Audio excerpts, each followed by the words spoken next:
So hello everyone, welcome to our channel. So आज से हम शुरू करने जा रहे हैं एक नया कोर्स स्पेशली सीबीएसई बोर्ड के स्टूडेंट्स के लिए जो अभी ट्वेल्थ क्लास में पढ़ने जा रहे हैं। तो इस टोटल सेशन में हम ट्वेल्थ क्लास के सीबीएसई बोर्ड के जो भी students information technology subject choose किए हैं, जिसका सब्जेक्ट कोड है 802, तो उनके लिए हम इस सेशन में कंप्लीट कोर्स प्रोवाइड करने वाले हैं with complete notes, with practice questions, everything. और जितने भी टॉपिक्स हैं सारे टॉपिक्स को हम इजी से इजी मेथड में समझने की कोशिश करेंगे, सीखने की कोशिश करेंगे, जैसे सबको हर एक टॉपिक आसान लगे। जिसका पहला चैप्टर जो है डेटाबेस कॉन्सेप्ट्स, आरडीबीएमएस टूल्स, हम उस चैप्टर से शुरू करने जा रहे हैं। आज का जो फर्स्ट क्लास है, फर्स्ट क्लास में हम इस चैप्टर का पहला टॉपिक मतलब इसके इंट्रोडक्शन हम पढ़ेंगे। और डेटाबेस जो है, ये डेटाबेस क्या है, डेटाबेस की जरूरत हमें क्यों है, उसके बारे में आज के क्लास में हम जानेंगे। तो शुरू करते हैं इस चैप्टर को। हमारे साथ कनेक्टेड रहिए। हम कोशिश करेंगे कि हर एक दिन हम इस क्लास के कोर्सेज को अपलोड करें ताकि एक्यूरेट टाइम में हमारा सिलेबस भी कंप्लीट हो पाए और रिवीजन भी हो पाए। ओके। तो शुरू करते हैं आज के पहले क्लास का जो डिस्कशन का टॉपिक है, उसका डिस्कशन शुरू करते हैं। तो सबसे पहले डेटाबेस क्या है वो समझने से पहले हमें समझना होता है कि ये डाटा क्या है, इंफॉर्मेशन क्या है। तो ये जो टर्म है डाटा, इंफॉर्मेशन, इन टर्म्स को हम कई बार सुन के आते हैं कई सालों से। जब से हम पढ़ रहे हैं ऑलमोस्ट कई सालों से हम इन टर्म्स को सुनते आ रहे हैं, राइट। ये डाटा है क्या, इंफॉर्मेशन है क्या, उसका टर्म तो हम कई बार सुनते हैं पर उसका एक्चुअल मतलब जो है वो हम नहीं समझ समझ रहे होते हैं, या फिर उसका एक्चुअल मतलब हमें नहीं पता होता है, राइट। तो आज के क्लास में वो हम पहले समझेंगे कि डाटा है क्या। तो मैं एक कुछ रियल लाइफ एग्जांपल्स लूंगा, ओके। और उसी के साथ लिंक करके ही हम डाटा और इंफॉर्मेशन को इजीली समझने की कोशिश करेंगे। जैसे कि सपोज अगर हमें एक घर बनाना है, एक बिल्डिंग बनाना है, एक घर बनाना है जिसमें हम रहना चाहते हैं। तो उस घर को बनाने के लिए हमें क्या चाहिए? कुछ रॉ मटेरियल्स चाहिए। रॉ मटेरियल्स जैसे कि ईंट चाहिए, बालू चाहिए, है कि नहीं। उसके बाद सीमेंट चाहिए, लोहा चाहिए। ये कुछ रॉ मटेरियल्स हैं। तो इन रॉ मटेरियल्स को अगर हम देखें तो इंडिविजुअली इन रॉ मटेरियल्स को हम मतलब इन रॉ मटेरियल्स का इंडिविजुअली कोई भी मतलब नहीं होता है, कोई भी वैल्यू नहीं होता, हम ऐसे बोल सकते हैं।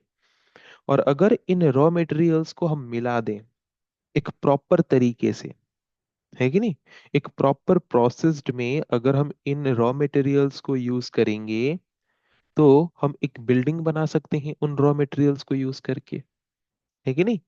तो इससे हमने क्या समझा कि जो रॉ मटेरियल्स होते हैं उनका इंडिविजुअली कोई भी वैल्यू नहीं होता, कोई मीनिंग नहीं होता, पर अगर हम उनको ऑर्गेनाइज्ड वे में उन सबको मिला के सही तरीके से यूज करेंगे तो हमें एक मकान, एक बिल्डिंग, एक घर हमें बन के मिल सकता है जिसमें हम रह सकते हैं, है कि नहीं। वैसे ही डेटा और इंफॉर्मेशन का भी रिलेशन है। तो देख लेते हैं उसके डेफिनेशन से पहले डाटा क्या है। Data is a collection of raw fact. Data क्या है? Data collection of raw facts है। रॉ फैक्ट्स मतलब जैसे कि रॉ मटेरियल्स हमारे घर को बनाने के लिए जरूरत होते हैं, वैसे ही हमें एक रिकॉर्ड बनाने के लिए हमें कुछ वैसे ही रॉ मटेरियल्स, कुछ रॉ फैक्ट चाहिए होते हैं, कुछ इनिशियल वैल्यूज हमें चाहिए होते हैं, उनको हम बोलते हैं रॉ फैक्ट। ओके। जैसे कि अगर मैं एक एग्जांपल दूं, मुझे अगर एक रिपोर्ट कार्ड बनाना है तो उस रिपोर्ट कार्ड को बनाने के लिए मुझे क्या क्या चाहिए, क्या क्या रॉ फैक्ट चाहिए? Name of the student, father name, mother name, date of birth, okay, subject marks, percentage, total marks, है कि नहीं। ये सब है रॉ फैक्ट। और इन इंडिविजुअल रॉ फैक्ट्स का कोई भी मतलब नहीं होता, कोई भी मीनिंग नहीं होता, ओके। वो हमें कोई भी यूजफुल इंफॉर्मेशन प्रोवाइड नहीं कर पाते इंडिविजुअली। वो हमें यूजफुल इंफॉर्मेशन कब प्रोवाइड कर पाएंगे? जब उन डाटा को हम प्रॉपर वे में प्रोसेस करके रखेंगे, है कि नहीं, प्रॉपर वे में ऑर्गेनाइज करके रखेंगे, ओके। तो जैसे कि मैंने बोला था कि ईंट, बालू, सीमेंट, रॉड, लोहे का, इन सब का इंडिविजुअली कोई मतलब नहीं होता, कोई वैल्यू नहीं होता, पर उनको अगर हम सही तरीके से ऑर्गेनाइज्ड वे में यूज करेंगे तो हमें एक बिल्डिंग बन के मिल सकता है। वैसे ही जितने भी डेटा हैं, किसी का नाम हो गया, किसी का डेट ऑफ बर्थ हो गया, किसी का कोई एक इंडिविजुअल सब्जेक्ट का मार्क हो गया, इंडिविजुअली इन सब का कोई मीनिंग होता नहीं है। पर जब हम उनको एक प्रोसेस्ड फॉर्म में कलेक्ट करके अरेंज कर देते हैं तो वहां से हमें एक एक्चुअल इंफॉर्मेशन मिलता है। क्या मिलता है? इंफॉर्मेशन। तो सिंपल टर्म में अगर हम बोलें, इंफॉर्मेशन क्या है? Information is the collection of processed data. जितने भी डेटा हैं उन डेटा को प्रोसेस करके सही तरीके से अरेंज करने से हमें वहां से मिलता है इंफॉर्मेशन। और डेटा क्या है? Data is the collection of raw fact. जो जितने भी इनिशियल वैल्यूज हैं उनके कलेक्शंस को हम बोलते हैं डाटा। जैसे कि किसी का नाम हो गया, किसी का एज हो गया, किसी का डेट ऑफ बर्थ हो गया, किसी के फादर नेम हो गया, किसी का मदर नेम हो गया। ये जो इनिशियल वैल्यूज हैं ये हैं डेटा। और इन डेटा को अगर हम सही तरीके से अरेंज करके रखेंगे, प्रॉपर तरीके से प्रोसेस करके अरेंज करेंगे, तो वहां से हमें क्या मिलेगा? इंफॉर्मेशन। तो आई होप सबको अभी समझ आ गया होगा कि डेटा क्या है एंड इंफॉर्मेशन क्या है। Data is the collection of raw fact and information is the collection of processed data. Okay, very simple definition. तो यहाँ पे हम देख सकते हैं डायग्राम में, डेटा को अगर हम सही तरीके से प्रोसेस करके अरेंज करके रखेंगे तो वहां से हमें मिलेगा कुछ इंफॉर्मेशन। ओके, और उसी इंफॉर्मेशन को हम यूज करके कुछ एनालिसिस कर सकते हैं, कुछ स्टडी कर सकते हैं। ओके, किसी के बारे में हमें कुछ पता लग सकता है। ओके, किसी के बारे में हमें कुछ आइडियाज मिल सकते हैं। उसका एक एग्जांपल भी हमने यहाँ पे लिया है, देख सकते हो। सो डाटा क्या है? Marks obtained by students in an examination. एक स्टूडेंट के द्वारा जो मार्क्स उसने अचीव किया है, ऑब्टेन किया है, हर एक इंडिविजुअल मार्क जो है वो रॉ फैक्ट है, वो डाटा है। उसके बाद हम उसको प्रोसेस करेंगे। प्रोसेस करेंगे मतलब उसका एवरेज मार्क निकालेंगे, मैक्सिमम मार्क निकालेंगे, मिनिमम मार्क निकालेंगे, उसका टोटल मार्क निकालेंगे, उसका परसेंटेज निकालेंगे, उसका ग्रेड निकालेंगे। ये सब प्रोसेसिंग है। प्रोसेस करने के बाद फिर हम क्या करेंगे? सारे स्टूडेंट्स का डेटा प्रोसेस होने के बाद फिर हम क्या करेंगे? Performance of the class find करेंगे कि कौन टॉपर हुआ, टॉपर का कितना परसेंट आया, कितने स्टूडेंट्स 90% से ज्यादा हैं, कितने स्टूडेंट्स 80% से ज्यादा हैं, टोटल कितने स्टूडेंट्स पास हुए हैं। ये इन्फॉर्मेशन हमें मिलेगा प्रोसेस होने के बाद। ओके, मतलब इनिशियल वैल्यूज जो हमारे पास होते हैं वो होते हैं डेटा। उनको सही तरीके से प्रोसेस करने के बाद हमें जो मतलब एक ऑर्गेनाइज्ड वे में कलेक्शन ऑफ डेटा मिलता है उसको हम बोलते हैं information. Okay, so I hope सबका क्लियर हो गया होगा कि डाटा क्या है एंड इंफॉर्मेशन क्या है। अभी हम देखेंगे कि डेटाबेस क्या है। डेटाबेस हम किसको बोलते हैं? ओके, सो अगर मैं सिंपल तरीके से समझाऊं डेटाबेस है क्या। It is a collection of huge amount of data in an organized manner so that it can be retrieved or it can be searched easily। मतलब ये एक ऐसा कलेक्शन ऑफ डेटा है, मतलब सिंपल टर्म में अगर कोई पूछे डेटाबेस क्या है, database is a collection of data but in an organized manner so that it can be retrieved or it can be searched easily। Okay, so database only simple collection of data को हम नहीं बोलेंगे। Database हम उस collection of data को बोलेंगे जो एक प्रॉपर ऑर्गेनाइज्ड वे में कलेक्ट होके स्टोर हुआ है, जैसे कि हम उसको इजीली जब चाहे तब सर्च करके यूज कर सके। उस कलेक्शन ऑफ डेटा को हम बोलते हैं डेटाबेस। ओके, अभी उसके डेफिनेशन में आ जाते हैं। सो collection of related data that has been recorded, that has been recorded means what? That has been stored, organized and made available for searching is called database। एक ऐसा कलेक्शन ऑफ डेटा जिसको हमने store किया, store करके हमने उसको सही तरीके से ऑर्गेनाइज किया ताकि वो इजीली सर्च हो सके जब भी यूजर चाहे तब। उस कलेक्शन ऑफ रिलेटेड डेटा को हम बोलते हैं database. Okay. So I hope database क्या है वो भी सबका क्लियर हो गया होगा। It is a collection of related data that has been recorded, means that has been stored।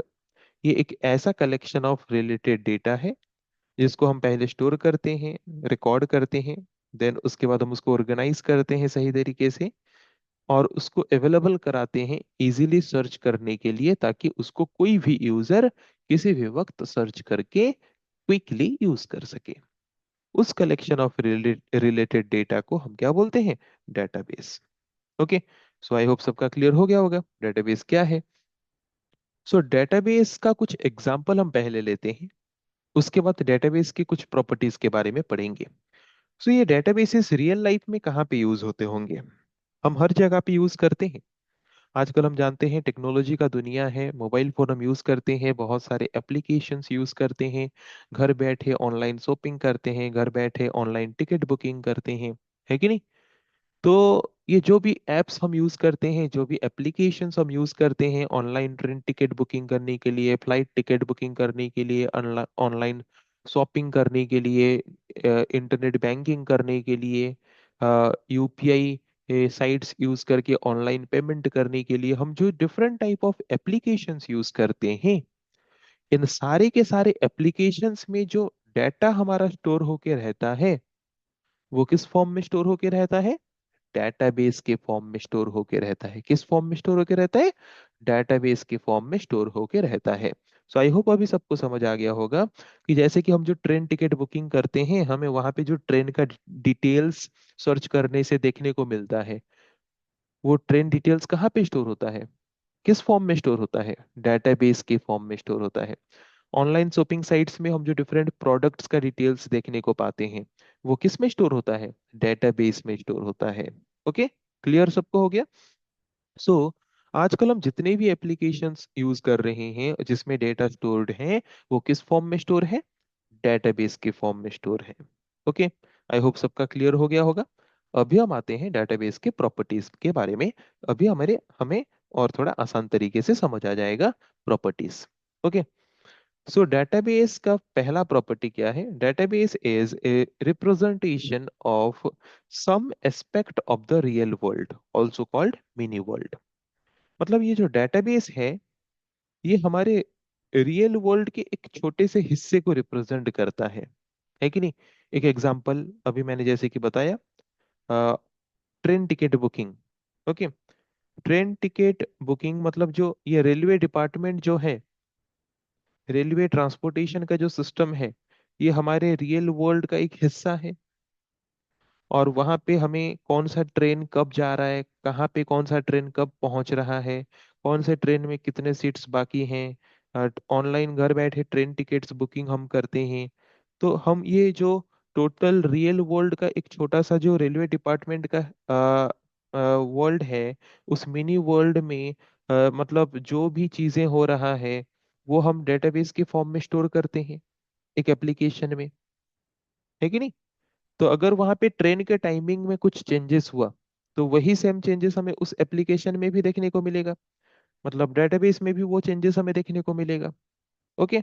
तो ये है उसका पहला प्रॉपर्टी। देख लो क्या लिखा है वो property. A database is a representation of some aspect of the real world, also called mini world. Database जो है वो रियल वर्ल्ड के कुछ हिस्सों को रिप्रेजेंट करता है। Okay. So whenever there are changes in the mini world, they are also reflected in the database। और उस मिनी वर्ल्ड में जब भी कोई चेंजेस हमें देखने को मिलता है, तो वो चेंजेस हमें डेटाबेस में भी करना होता है। ओके। जैसे कि अभी मैंने एग्जांपल दिया, रेलवे डिपार्टमेंट में कौन से टाइम में कौन सा ट्रेन कहाँ पे पहुंचता है, कहाँ से छूटता है, कितना टाइम लगता है, कितने सीट्स हैं ट्रेन में। तो ये जो चीजें हैं, ये जो हमारा मिनी वर्ल्ड है रेलवे डिपार्टमेंट का, उसमें जो भी चेंजेस होता है रियल वर्ल्ड में, वही सेम चेंजेस हमें वो डेटाबेस जो हमारे रेलवे आईआरसीटीसी एप्लीकेशन है उसमें भी वो चेंजेस रिफ्लेक्ट होता है या नहीं होता है। मतलब ये जो डेटाबेस है वो हमारे रियल वर्ल्ड के कुछ हिस्सों को, सम एस्पेक्ट को रिप्रेजेंट करता है, जिसके द्वारा रियल वर्ल्ड के उस छोटे से हिस्से में अगर कोई भी चेंजेस होता है तो वही चेंजेस हमें हमारे डेटाबेस में भी देखने को मिलता है। This is the first property of database. Second property में आते हैं। A database is designed, built and populated with data for specific purpose। हम डेटाबेस में कुछ स्पेसिफिक पर्पस के लिए डेटा स्टोर करते हैं। जैसे कि अगर मुझे ट्रेन टिकट बुकिंग करना है तो आईआरसीटीसी ऐप में जो डेटाबेस हमने यूज किया है उसमें ओनली हम ट्रेन रिलेटेड डेटा स्टोर करेंगे। अगर मुझे फ्लाइट टिकट बुकिंग करना है तो जो गो आईबीबो हो गया या फिर मेक माई ट्रिप हो गया, तो उसमें क्या होता है, जो डेटाबेस होता है वो ओनली फ्लाइट के रिलेटेड इंफॉर्मेशन को स्टोर करता है। मतलब डेटाबेस का जो डिजाइनिंग होता है, डेटाबेस में जो डेटा स्टोर होता है वो कुछ स्पेसिफिक पर्पस को ध्यान में रखते हुए ही उसमें डेटा को स्टोर किया जाता है। ओके। सो थर्ड प्रॉपर्टी क्या है, it can be of any size and complexity. So database जो है उसका साइज कुछ भी हो सकता है, that depends on the requirement, that depends on the platform where we are using the database, और उसके बेसिस में कॉम्प्लेक्सिटी भी डिसाइड होता है। डेटाबेस का साइज जितना ज्यादा होगा कॉम्प्लेक्सिटी लेवल भी उतना ज्यादा होगा, उसमें डाटा का जो कॉम्प्लेक्सिटी है वो भी बढ़ेगा, है कि नहीं? क्योंकि वहां पे जितना ज्यादा डाटा होंगे उनके बीच उतना कनेक्शन होगा, उतना रिलेशन होगा, उनको मेंटेन करना उतना कॉम्प्लेक्स होगा। तो डेटाबेस का साइज जितना ज्यादा कॉम्प्लेक्सिटी लेवल उतना ज्यादा। This is the third property of database. और क्या प्रॉपर्टी है, it can be maintained manually और इट कैन बी कंप्यूटराइज्ड। मतलब हम डेटाबेस में चेंजेस जो हैं वो मैन्युअली हम खुद से भी कर सकते हैं हमारे रिक्वायरमेंट के हिसाब से, या फिर हम कंप्यूटराइज्ड भी कर सकते हैं। मतलब अगर कुछ पर्टिकुलर चेंजेस उसको देखने को मिलेगा तो वो सेम चेंजेस वो डेटाबेस में भी ऑटोमेटिकली कर देगा। मतलब हम ऑटोमेटिक भी कर सकते हैं या फिर मैनुअल चेंजेस भी हम कर सकते हैं डेटाबेस में। So these are some important properties of database. Okay, I hope सबको समझ आ गया होगा। Then what is the need for a database? Database की जरूरत हमें क्यों है? हम जो मोबाइल फोन यूज करते हैं, कंप्यूटर यूज करते हैं, उसमें हम जो भी डाटा स्टोर करते हैं किस फॉर्म में स्टोर करते हैं? फाइल बेस्ड सिस्टम के फॉर्म में स्टोर करते हैं। Okay, traditional file based system के फॉर्म में स्टोर करते हैं। जैसे कि देखे होंगे मोबाइल कंप्यूटर में हम जो भी डाटा स्टोर करते हैं फाइल्स फोल्डर के फॉर्म में स्टोर करते हैं, उसको बोलते हैं फाइल बेस्ड सिस्टम। ओके। सो फाइल बेस्ड सिस्टम में डेटा स्टोर करने से प्रॉब्लम क्या है? ओके, वो थोड़ा देख लेते हैं। Data redundancy, this is the first problem of file based system. File based system क्या है, समझ आ गया ना? मोबाइल फोन कंप्यूटर में हम जो डेटा स्टोर करते हैं, फाइल बनाते हैं, PDF file, word file, Excel file, okay, PowerPoint presentation file, Notepad file, text file, okay. तो जो भी फाइल्स हम बनाते हैं, इमेज फाइल, उसके बाद उन फाइल्स को हम क्या करते हैं, कलेक्ट करके फोल्डर में स्टोर करते हैं। तो उस तरह के डाटा स्टोरेज सिस्टम को हम क्या बोलते हैं, फाइल बेस्ड सिस्टम। तो ये फाइल बेस्ड सिस्टम में डेटा स्टोर करने से हमें क्या क्या प्रॉब्लम्स फेस करने पड़ते हैं? Data redundancy, data inconsistency and lack of data integration. तो ये है क्या? डेटा रिडंडेंसी का मतलब क्या होता है? रिडंडेंसी का मतलब होता है डुप्लीकेसी। डुप्लीकेसी का मतलब क्या होता है?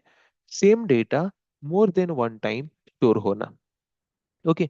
तो अगर हम फाइल बेस्ड सिस्टम यूज करके डाटा स्टोर करते हैं, सो सेम इंफॉर्मेशन मोर देन वन टाइम हमारे फाइल में स्टोर हो सकता है। ओके। जिसके द्वारा वो ज्यादा से ज्यादा मेमोरी स्पेस यूज करेगा और मेमोरी स्पेस का वेस्टेज होगा। तो ये फाइल बेस्ड सिस्टम में होता है कि नहीं? सेम इमेज फाइल मोर देन वन टाइम हम स्टोर कर सकते हैं। सेम मतलब जैसे कि मैंने एक वर्ड फाइल बनाया, उसमें कुछ डेटा मैंने स्टोर किया है, वही same data again second page में मैं फिर से स्टोर कर रहा हूँ। Means same data more than one time भी अगर हम स्टोर कर देंगे फाइल बेस्ड सिस्टम में एक फाइल में, तो भी वो हमें कोई भी एरर नहीं दिखाएगा, कोई भी हमें रेस्ट्रिक्शन नहीं दिखाएगा, कुछ भी नहीं दिखाएगा। जिसके द्वारा मेमोरी वेस्टेज होने के चांसेस बहुत ही ज्यादा होते हैं। This is the first disadvantage of using file based system. Then second disadvantage क्या है? Data inconsistency. Inconsistency means what? अगर हम सेम टाइप के data more than one time एक फाइल में स्टोर कर रहे हैं, तो वही सेम डेटा को अगर हमें कहीं पे चेंज करना पड़ा तो हर जगह पे चेंज करना पड़ेगा। सपोज मैंने एक स्टूडेंट का मोबाइल नंबर स्टोर करके रखा है 3 जगह पे। ओके, मतलब एक जगह है एग्जाम वाला फाइल, और एक जगह है मतलब स्टूडेंट बायोडाटा फाइल, और एक जगह है suppose student CBSE board exam file. तीन अलग अलग फाइल है, तीनों फाइल में स्टूडेंट का डिटेल्स है, और मुझे मोबाइल नंबर एक स्टूडेंट का चेंज करना हो। ओके, तो मैं एक एक फाइल में चेंज करूंगा, बाकी दो फाइल में चेंज नहीं करूंगा। इसका मतलब सेम स्टूडेंट का मोबाइल नंबर दो अलग अलग जगह पे अलग अलग होंगे, है कि नहीं? वैसे सपोज मार्क में भी चेंजेस करने पड़े, एक जगह पे मैंने चेंज किया, बाकी दो जगह पे मैंने चेंज करना भूल गया, तो वहां पे उस तरह की सिचुएशन को हम बोलते हैं इनकंसिस्टेंसी। मतलब मतलब एक पर्टिकुलर स्टूडेंट का डेटा या फिर एक पर्टिकुलर पर्सन का डेटा एक पर्टिकुलर टाइम में अलग अलग फाइल में अलग अलग होंगे। तो इस तरह की सिचुएशन को हम बोलते हैं डाटा इनकंसिस्टेंसी। और डाटा इनकंसिस्टेंसी किसके वजह से हो रहा है? Data redundancy. मतलब डुप्लीकेट डेटा है, जिसके वजह से इनकंसिस्टेंट डेटा भी होने के चांसेस है। ये और एक डिसएडवांटेज है फाइल बेस्ड सिस्टम का। और एक डिसएडवांटेज क्या है? Lack of data integration. Okay, integration मतलब क्या? इंटीग्रेट करना, मतलब मल्टीपल फाइल्स के डेटा को कंबाइन करके एक साथ यूज करना। ये फाइल बेस्ड सिस्टम में कॉम्प्लिकेटेड होता है। एक फाइल में कुछ डेटा है और एक फाइल में और कुछ डेटा है, हम दोनों फाइल के डेटा को कंबाइन करके एक साथ यूज करना चाहते हैं, तो ये एक कॉम्प्लिकेटेड टास्क हमारे लिए हो जाता है फाइल बेस्ड सिस्टम में। तो ये जितने भी डिसएडवांटेजेस हमने फाइल बेस्ड सिस्टम में देखा, तो डेटाबेस अप्रोच मतलब अगर हम डेटाबेस के फॉर्म में डेटा को स्टोर करते हैं, तो ये सारे के सारे प्रॉब्लम्स हमारे सॉल्व हो जाते हैं, ओवरकम हो जाते हैं। सो database approach overcomes this problems and also adds a lot of advantages as compared to traditional file processing system. So file based system या फिर फाइल प्रोसेसिंग सिस्टम में हमें जितने भी एडवांटेजेस देखने को मिले, उन सारे के सारे एडवांटेजेस को ओवरकम करता है, सॉल्व करता है डेटाबेस सिस्टम। और उससे और भी कई सारे एडवांटेजेस हमें प्रोवाइड करता है डेटाबेस सिस्टम, जिसके बारे में हम आगे के क्लासेस में पढ़ने वाले हैं। सो डेटाबेस अप्रोच में क्या होता है, डेटाबेस सिस्टम में क्या होता है? A single repository of data is maintained which is accessed by different user as per their needs। File based system में हम क्या करते हैं? एक फाइल को हम हमारे कंप्यूटर में स्टोर करते हैं। ओके, सपोज एक एग्जांपल लेते हैं, सपोज एक स्कूल है। एक स्कूल में अलग अलग डिपार्टमेंट है। ओके, जैसे कि एक एग्जाम डिपार्टमेंट है, एक सीबीएसई डिपार्टमेंट है, एक लेबोरेटरी डिपार्टमेंट है, अलग अलग डिपार्टमेंट है। और अगर हम फाइल बेस्ड सिस्टम में डेटा स्टोर कर रहे हैं, ओके, तो एग्जाम डिपार्टमेंट वाले स्टूडेंट्स का डेटा अपने कंप्यूटर में एक फाइल बना के रखेंगे, सीबीएसई डिपार्टमेंट वाले अपने कंप्यूटर में एक फाइल बना के रखेंगे, लेबोरेटरी डिपार्टमेंट वाले अपने कंप्यूटर में फाइल बना के रखेंगे, जिसके द्वारा सेम फाइल तीन अलग अलग कंप्यूटर में मेमोरी स्पेस रिजर्व कर रहा है कि नहीं? और अगर हम कोई एक exam depart suppose exam department में डेटा कुछ चेंज हुआ एक स्टूडेंट का, और अगर हम वही सेम डेटा बाकी दो डिपार्टमेंट में चेंज नहीं कर रहे हैं, तो इनकंसिस्टेंसी भी हो रहा है कि नहीं? तो उस प्रॉब्लम को सॉल्व करने के लिए हम यूज करते हैं डेटाबेस अप्रोच और डेटाबेस सिस्टम, जिसमें क्या होता है कि सपोज एक स्कूल है, तो एक स्कूल में एक सेंट्रल रिपोजिटरी सिस्टम होता है, एक सिंगल रिपोजिटरी सिस्टम होता है। रिपोजिटरी सिस्टम मतलब एक गोडाउन, एक गोदाम की तरह, है कि नहीं? मतलब एक जगह पे एक डेटाबेस का सारा डेटा स्टोर होके रहेगा। ओके, सपोज हमारा जो मेन ऑफिस है उसमें सारा का सारा डेटा रहेगा। वहां से एडमिशन डिपार्टमेंट भी डेटा को एक्सेस कर सकते हैं अपने कंप्यूटर्स के थ्रू, अपने कंप्यूटर में, और पर्सनली डेटा को स्टोर करके रखने की उनको जरूरत नहीं है अगर हम डेटाबेस अप्रोच यूज करते हैं तो।